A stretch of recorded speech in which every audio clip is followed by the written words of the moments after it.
नमस्कार दोस्तों, स्वागत है आप सभी का आपके अपने YouTube चैनल और नेक्स्ट एग्ज़ाम में। तो गाइज़, जिस तरह से आप सबको बेसब्री से इंतज़ार है कि कब काउंसलिंग का शेड्यूल आएगा, कब मेरिट लिस्टें आएंगी, ये सब।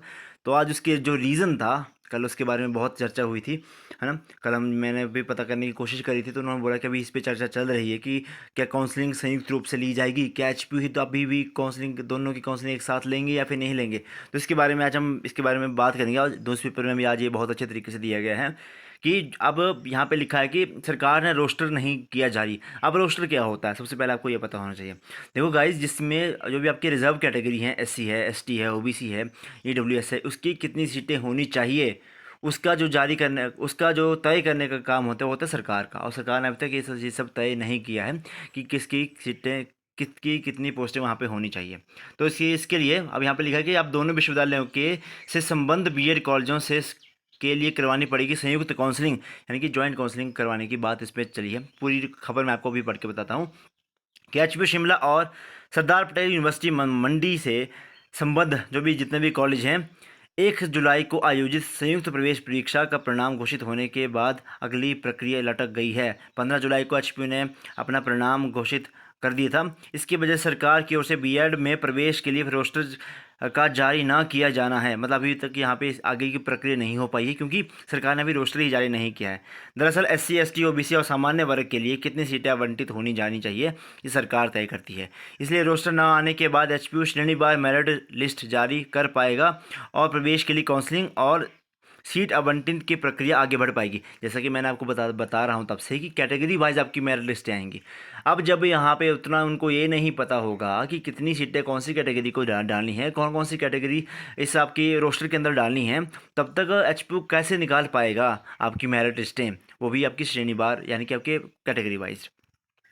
तो बीएड प्रवेश परीक्षा में उपस्थित करीब 20,983 छात्र छात्राओं का बेसब्री से इंतजार है। हालांकि मंडी विश्वविद्यालय की ओर से एचपीयू के श्रेणीवार मेरिट लिस्ट जारी किए बिना ही उन्होंने 20 जुलाई को विश्वविद्यालय से संबंध बीएड कॉलेजों में प्रवेश परीक्षा के लिए काउंसलिंग के लिए उन्होंने आवेदन पत्र मांग लिए थे। जैसा कि आप देख रहे हैं कि उन्होंने मांग लिए थे कि भाई हम काउंसलिंग का शेड्यूल हमारा ये है, इस तरह से आपको काउंसलिंग भरनी है, इस तरह से आपका काउंसलिंग का रिजल्ट आएगा। ओके, लेकिन अभी तक जब मेरिट लिस्टें ही नहीं आई थी, तो आपका सरदार पटेल यूनिवर्सिटी वाले भी कहाँ से क्या करते। ओके, अब एचपीयू के जो प्रति कुलपति हैं प्रोफेसर राजेंद्र मेहता के आदेशानुसार अधिकाष्ठा जो अध्ययन प्रोफेसर बी के शिवराम ने मंडी विश्वविद्यालय के प्रति कुलपति प्रोफेसर अनुपमा सिंह से सरकार से रोस्टर आने, श्रेणीवार मेरिट लिस्ट होने के बाद ही संयुक्त बीएड काउंसलिंग आयोजित करवाने की के लिए चर्चा कर ली है।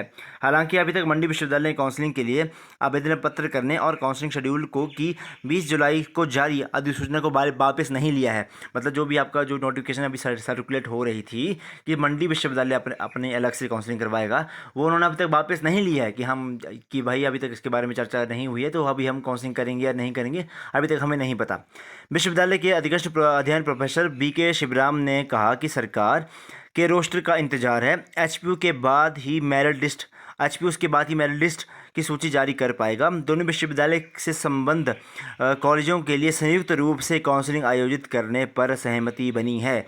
संयुक्त, अब इससे तो हमें यही समझ में आ रहा है कि संयुक्त मतलब अब जिस तरह से आपका कंबाइंड आपका एंट्रांस टेस्ट लिया गया, उसी तरह से कंबाइंड काउंसलिंग होगी जैसे पहले होती थी कि एचपीयू के दौरान ही भरी जाएगी काउंसलिंग आपके सरदार पटेल यूनिवर्सिटी के लिए भी, यानी कि धर्मशाला वाले कॉलेजेस के लिए भी, और बाकी सब सारे कॉलेजेस के लिए। इस पे सहमति बनी है। अब देखते हैं आगे क्या होता है। बना तो स्टूडेंट्स को दो अलग अलग जगह के ऊपर फीस वगैरह पे करनी पड़नी थी। ओके, सरदार पटेल के लिए अलग से करनी पड़नी थी और एचपीयू के लिए अलग से करनी पड़नी थी।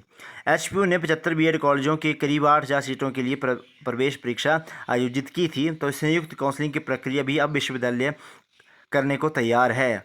जैसे ही रोस्टर जारी होगा, मंडी विश्वविद्यालय की सहमति से काउंसलिंग का शेड्यूल जारी कर दिया जाएगा। ओके जी, अब इन्होंने यही कहा है कि अब देखते हैं कि संयुक्त रूप से ऐसा ना हो कि दोनों अलग अलग करवाएं, पर जहाँ तक मुझे लगता है कि कंबाइंड मेरिट लिस्ट ही आएंगी। हाँ, जो अब सरदार पटेल यूनिवर्सिटी वाले सोच रहे होंगे कि क्या पता थोड़े बहुत पैसे वैसे हम भी कमा लें, है ना। एचपीयू वाले सोच रहे होंगे कि पैसे हम भी काम करवा लें। अब ऐसे बनता भी था जब एचपीयू ने कंबाइंड एंट्रांस टेस्ट लिए था, तो एचपीयू का ही बनता था कि वो आपका अपनी काउंसलिंग जो है वो करवाएं। ओके, अब देखते हैं किस तरह से क्या रहता है। लेकिन मुझे लगता है कि जैसे ही रोस्टर जारी होगा, आपकी मेरिट लिस्टें आ जाएंगी, और मेरिट लिस्टें जैसे ही आएंगी, साथ साथ में आपका काउंसलिंग का शेड्यूल भी आ जाएगा। ओके, तो ये सारी कहानी आपने समझ ली होगी कि किस किस तरह से क्यों आपका अभी तक ये सब नहीं हो पाया, आपका काउंसलिंग क्यों नहीं हो पाई। अब आपको आपके सवालों का जवाब मिल गया होगा। ओके, जब भी आएगी काउंसलिंग भरना तो किस तरह से काउंसलिंग भरनी है ये भी मैंने आपको बता रखा है। मेरी वेबसाइट भी बन चुकी है, आप वेबसाइट के ऊपर विजिट कर सकते हैं www.allnextexam.com। उसमें मैंने डाल दिया है कि किस तरह से आपको काउंसलिंग आपकी फिलअप करनी है।